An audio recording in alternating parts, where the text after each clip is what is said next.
All right, get ready to dive into something pretty fascinating. Um, the genealogy of Jesus Christ. You sent over those excerpts from the Gospel of Matthew, and Right. wow, this isn't just your average family tree. Oh, absolutely not.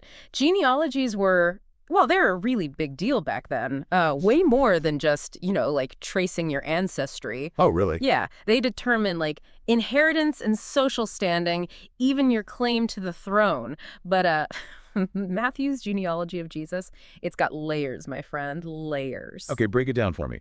What makes this genealogy so special? Well, first off, it's structured in a very deliberate way, 3 sets of 14 generations each. Okay. And this wasn't just for like, easy reading. There was a deeper meaning there, probably tied to symbolism and numerology. We can maybe dig into that a bit later. But what really grabbed you is who Matthew decided to include in this lineage. You mean like those surprising women we talked about earlier? Exactly. You've got Tamar, Rahab, and Ruth. Now, these women were definitely not your typical Jewish matriarchs. Hold on, remind me, who were they again? Okay, so Tamar, she actually disguised herself as a prostitute. What? Yeah, to secure an heir from her father-in-law. Talk about going to extreme lengths. Then there's Rahab.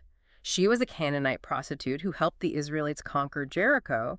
And Ruth was a Moabite woman, a foreigner, who showed incredible loyalty to her Jewish mother-in-law.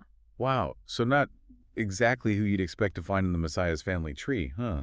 Right. So wait, you're telling me Jesus is descended from a prostitute? That's pretty mind-blowing. Why would Matthew include these women? It's like he's deliberately trying to shake things up. He's definitely making a point. You see, back then, Jewish society was incredibly patriarchal. Women, especially foreign women, were often marginalized. So by including these women, and not just any women, but women who challenged social norms and even broke the law, Matthew was hinting at the radical inclusivity of God's plan. Okay. It's like he's saying, hey, God's grace extends to everyone, even those considered outsiders. Okay, so Matthew's sending a powerful message right from the start. But let's back up a bit. The genealogy begins with Abraham, right? Why start there? Abraham is crucial. He's considered the father of the Jewish people, the one with whom God made a covenant, promising him countless descendants and a land of their own. So by starting with Abraham, Matthew connects Jesus to that foundational covenant, establishing him as the fulfillment of God's promise. Ah, so Jesus is presented as the ultimate heir, the culmination of God's plan for his people. But the genealogy doesn't stop there. It goes through a whole bunch of other big names, right? You bet. After Abraham, you've got Isaac, his son, chosen by God despite having an older half-brother. Then there's Jacob, known for his cunning and wrestling with God, and his son Judah, who becomes the ancestor of the tribe from which Jesus descends.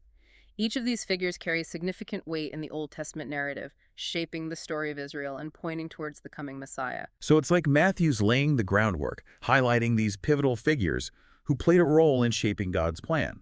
But then he throws in those curveballs, those unconventional women, to kind of broaden our understanding of who belongs in this lineage. I'm starting to see how each name, each generation, adds another layer to the story. Yeah. This is way more intricate than I initially thought. And we've only just scratched the surface. Remember those 3 sets of 14 generations I mentioned? Well, that pattern's going to take us through some pretty intense periods in Israel's history, from the heights of King David's reign to the devastating Babylonian exile. Okay, now I'm really intrigued. Let's dive into that next set of 14 generations and see where Matthew takes us. All right, so we're moving into that second set of 14 generations. And let me tell you, things get pretty dramatic here. We're talking the rise and fall of the Davidic kingdom. Oh, wow. A period full of political intrigue, power struggles, and ultimately a whole lot of heartbreak. Ooh, intrigue and heartbreak. I'm all ears. But first, remind me, why is David such a big deal in this whole genealogy thing? David, he's the king, the legendary warrior poet. Right. Who united the tribes of Israel, established Jerusalem as the capital. And he's considered the archetype for all future kings. Remember that covenant God made with Abraham? Yeah. Well, it gets a major upgrade with David. God promises that David's dynasty will last forever, that a descendant of his will always rule over Israel. Wow. Talk about high stakes. Yeah. Okay, so David's lineage is basically, it's like the royal bloodline, the ultimate power play in ancient Israel. But if I remember my Sunday school correctly, things didn't exactly go smoothly for his descendants, did they? Not exactly. After David, we get Solomon, his son, known for his wisdom and for building that magnificent temple in Jerusalem. Right. But even Solomon, with all his wisdom, he made some questionable choices, leading to divisions within the kingdom. So it's cracks in the foundation already. We're talking about foreshadowing. Exactly. And it just goes downhill from there. We go through a string of kings, some good, some bad, some downright terrible. Rehoboam, Solomon's son. He loses a huge chunk of the kingdom due to his pride and arrogance. There's war, rebellion, political maneuvering. It's like a season of Game of Thrones set in ancient Israel. Wow. So even with God's promise of, an everlasting dynasty, things get pretty messy. Where does Matthew take us after all this royal drama? Well, you can probably guess. All this infighting and disobedience eventually leads to disaster. The kingdom splits in two, and ultimately both halves are conquered and exiled. The northern kingdom falls to the Assyrians, and the southern kingdom, the one descended from David, that one is conquered by the Babylonians. It's a period of profound loss, displacement, and spiritual questioning for the Israelites. So Matthew deliberately ends this second set of 14 generations with the Babylonian exile. That's a pretty heavy way to wrap things up. It's a bold move, isn't it? Matthew could have easily glossed over this dark period, but he chose to highlight it, to place it right in the center of Jesus' genealogy, and that's where things get really interesting. Okay, I'm sensing a but coming. But even in this moment of despair, there's a glimmer of hope. Remember that promise God made to David? Well, even though the Davidic kings, they messed up royally, pun intended, Right. God doesn't abandon his people. Okay. The prophets continue to speak of a future restoration, a coming Messiah who will redeem Israel and establish a kingdom of peace and justice. So by ending this section with the exile, Matthew is not only acknowledging the struggles and failures of the past, but also setting the stage for a new beginning, a future hope that will be embodied in Jesus. It's like he's saying, yes, things have been bad, but don't lose hope. Redemption is coming. Precisely. And that leads us into that final set of 14 generations, where we see that glimmer of hope starting to take shape. We move away from those larger-than-life kings and into a period where the spotlight falls on more ordinary individuals, people living in the shadow of exile, yet holding on to that promise of a future Messiah. And it's in this final set of generations that we encounter a man named Joseph, Jesus' legal father. Joseph. He's often kind of sidelined in the Christmas story, overshadowed by Mary and the whole virgin birth thing. But you're telling me he plays a crucial role in this genealogy. Absolutely. Remember how David's lineage was the royal bloodline? Well, Joseph is a direct descendant of David, which means that Jesus, legally speaking, inherits that lineage, that claim to the throne. So even though Jesus is conceived miraculously, he's still tied to the Davidic line through Joseph, fulfilling that ancient prophecy. Matthew's really connecting all the dots here, isn't he? He's a master weaver, that's for sure. He's showing us how the story of Jesus isn't just some random event, but the culmination of centuries of history, promises, and expectations. And Joseph, despite not being Jesus' biological father, plays a vital role in linking Jesus to that past and setting the stage for his future mission. It's like Joseph is the bridge between the old and the new, the link between the promise and its fulfillment. But hold on, if Joseph isn't the biological father, doesn't that create some theological wrinkles? Well, that's where things get even more fascinating. Matthew clearly states that Jesus is conceived by the Holy Spirit. A miraculous intervention that sets him apart from any earthly lineage. But by emphasizing Joseph's Davidic ancestry, Matthew is also showing us that Jesus is both fully human, A-N-D, fully divine, rooted in history, yet transcending it. Okay, now my mind is officially blown. This genealogy is like a theological puzzle box, each layer revealing a new dimension of Jesus' identity and mission.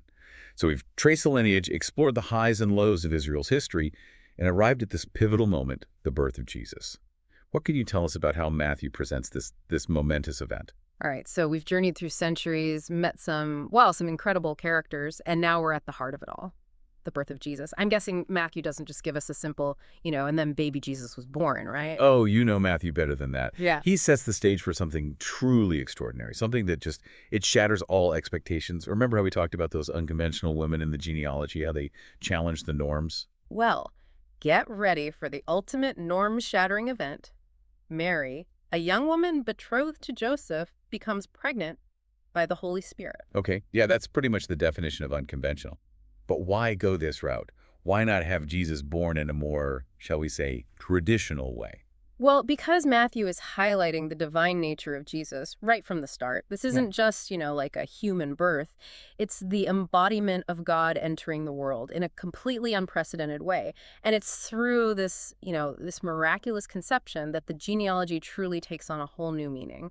So it's not just about tracing a bloodline, it's about something much bigger, something that transcends human lineage. Exactly. The genealogy is about showing that Jesus is both rooted in history, fulfilling those promises made to Abraham and David, and breaking free from the constraints of human ancestry. It's about the intersection of the human and the divine, the earthly and the heavenly. Wow, that gives a whole new depth to those, like family trees we used to make in elementary school. But let's talk about the name itself, Jesus. What's the significance there? The name Jesus is actually the Greek form of the Hebrew name Yeshua, which means Yahweh saves. And right from the get-go, that's exactly what the angel tells Joseph.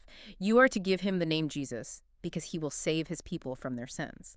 So the name itself is like a declaration of purpose, a statement of who Jesus is and what he came to do. It ties back beautifully to that theme of redemption that we saw brewing in the second set of generations, right? Absolutely. Matthew is showing us that Jesus isn't just some, like random baby born into a particular family. He's the culmination of God's plan for humanity, the fulfillment of centuries of longing and anticipation.